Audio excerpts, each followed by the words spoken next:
Are you tired of mediocrity? Are you tired of living a life that you know is below what you're capable of? Are you tired of waking up every day with this feeling that you know you have more in you, and yet you don't know how to accomplish that? If this speaks to you at all, it spoke to me several years ago until I learned these 5 secrets. I'm going to share with you today 5 specific ways, tactical ways that you can better yourself and improve your life. So stay tuned all the way to the end because each one is critical. They build on each other. Let's go.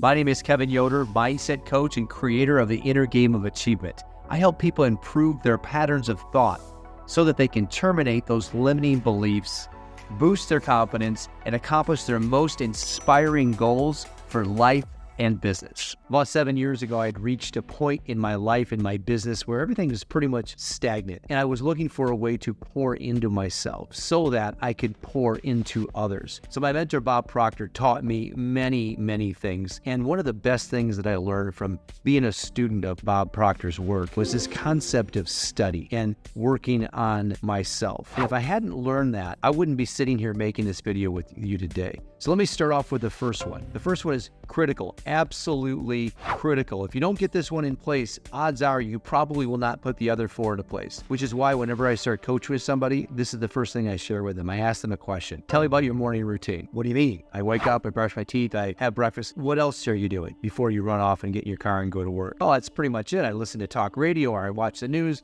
Okay, let's roll this back for a second. We have one chance in our days. Now, I know if you're working third shift, this could change a little bit, but just stick with me. Pretend for a minute that you're somebody that works during the daytime hours, a traditional work schedule. There is one chance that we have to work on ourselves, and that's going to be before the world wakes up. And it might be the hardest thing that you can learn how to do, but I promise you it is going to be the #1 driver to your success, to your fulfillment, to your relationship, to your money. Because if we don't create the space to work on ourselves, our mindset, how are we going to be able to go out to the world and help the world and make the world better off than we find it? This is a chance. My mentor, Bob Proctor, also had a morning process, but it's coined the miracle morning. And I like it because, in fact, I love it because it allows us to have a sequence of things that we'll work on. Let me share with you what this looks like. So #1, you got to get up early. Better to get up before the family gets up. If you have a family, get up early because there's something magical that happens in that 5 o'clock hour. Maybe it's 5:30 for you, just something earlier than you normally do. So what do you do when you wake up early? You want to work on the different aspects of who you are. I'll give you the acronym. Hal wrote it in his book, this thing called SAVERS. So write down SAVERS. I'll walk you through what those are. So #1 is scribing. Scribing. Another way to talk about that is just writing out affirmations. You can write on anything you want, but it's best to write out affirmations that are in alignment with the goals that you're going after, okay? Writing causes thinking. Thinking stirs emotions, okay? This is the key. You got to get it out here and get it on paper, or you can just openly write whatever is on your mind. It really doesn't matter what you're writing as long as you're being intentional about doing so.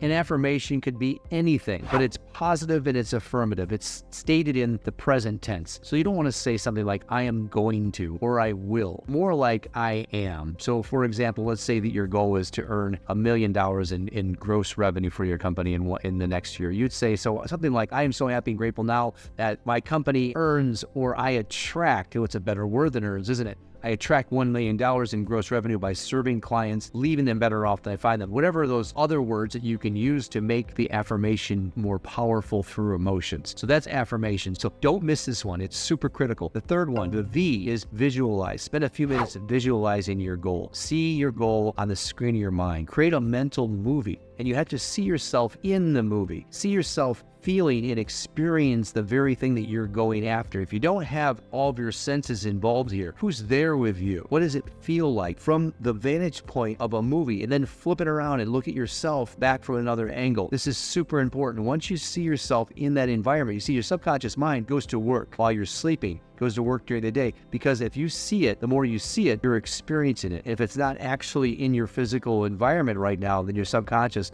and your reticular activating system, the RAS in your brain, will help bring it into your world. So that's visualization. #4, the E, exercise. Move your body. How many minutes a day? It's different for everybody, but for me, I exercise about 20 to 30 minutes a day, 30 minutes a day minimum, and that's about 6 days a week. Your endorphins are released in your bloodstream. You see this? You are running on high at this point. You have natural chemicals in our body that actually make you feel better. This is the good stuff, okay? Dopamine, endorphins are released, and you're going to show up in your world so much better. Not only that, you're burning fat all day long, and your heart rate gets up. You got to move your body. Critical piece, that's the E. R is read. The second to the last is read. Read for 30 minutes a day. Read, study, learn about what other people have learned about. Read from people that are doing the thing that you want to do. We have to constantly put new information here, or we're just knocking around our biases. You think you're thinking, you're not. You're just rearranging your biases. This is it. There's a saying called leaders are readers. There's a reason for that. It's because if you're not putting new information in here, you're not going to be able to bring more to the world because you're really just sort of thinking about the same things you thought about before. Read and study and learn about topics of interest to you. Where you're going in life and business, that's the content you want to take in every single day. And finally, S, silence. This silence piece really encompasses prayer and meditation, silence, regardless of what your religious beliefs are. This is a time to get still and silent. I use this for prayer and meditation. And how often do you get a chance to actually be still and be silent and not have those thoughts going through your mind? And just use this as a time to get centered. Connect with the spiritual aspect of who you are. So those are the savers. Write those down. I'll put savers below, and I'll make sure you have a link to it so you can actually check those out for yourself, and then you can begin to adopt this. And when should you do it? Probably tomorrow, okay? Highly encourage you that.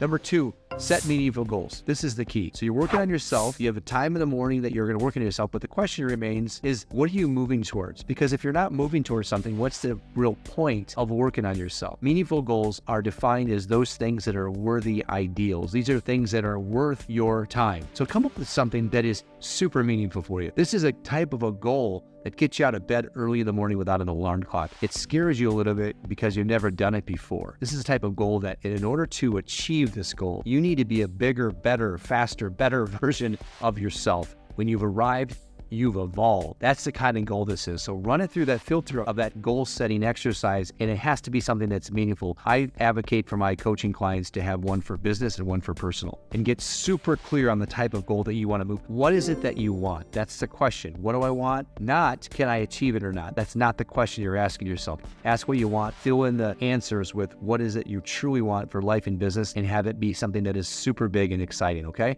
So that's number 2. Number 3 is you're going to embrace continual learning. Now, I talked about that in the reading section. This is critical because most people stop learning after college or after high school. You don't need to look very far to realize that that's an absolute truth. You should be listening to Audible, listening to podcasts, reading books on topics of interest to you. Have it tie in. Go back to the last thing I shared with a meaningful goal. Have it tie into that, because whatever you're moving towards, you now need knowledge, and you need to replace ignorance with information. How do we do that? We stand on the shoulders of giants, people that have done the research for us. That's the benefit of continuous learning.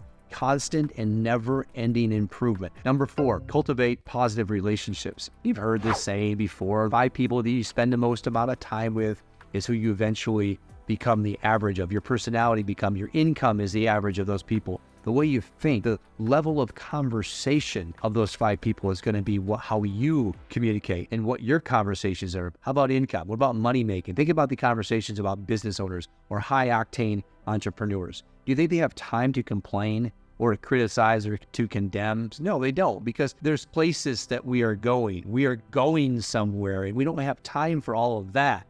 So imagine replacing your conversations with those types of things. What are your goals? What are your dreams? What are you building? What are you writing? What are you producing? Who are you helping? Who are you giving money to? What products or services did you bring to the marketplace that you filled a void? You see that? That's so different than the other types of conversations that you might be having with your circle of 5. Okay? And number 5, self-care. Take the time to walk. Take the time to exercise. Take the time to relax. It's okay to relax.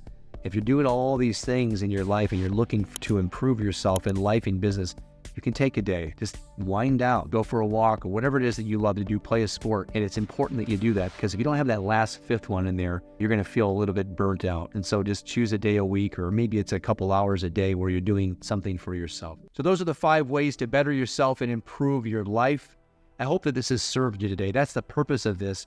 These strategies are the exact strategies that I've implemented into my life, in my business, and my relationships, and I share it with others through my coaching program. Now I wanted to share with you today, and I hope that I've accomplished that today, and I hope I've left you better off than I find you. So what can you do now is take these 5 steps, go down below and grab the link for the savers, the 5 steps for your morning process, and then that's actually 6 steps for your morning process, and begin to put these into place today. These 5, you don't need more. I've just laid it out there for you, but here's the key. If you don't adopt this, nothing's gonna change. Nothing's gonna change. Unless something changes, nothing's gonna change. And I promise you this works. I know that. I'm a case study for it. My clients are case studies for this, and I'll go out there and do great things.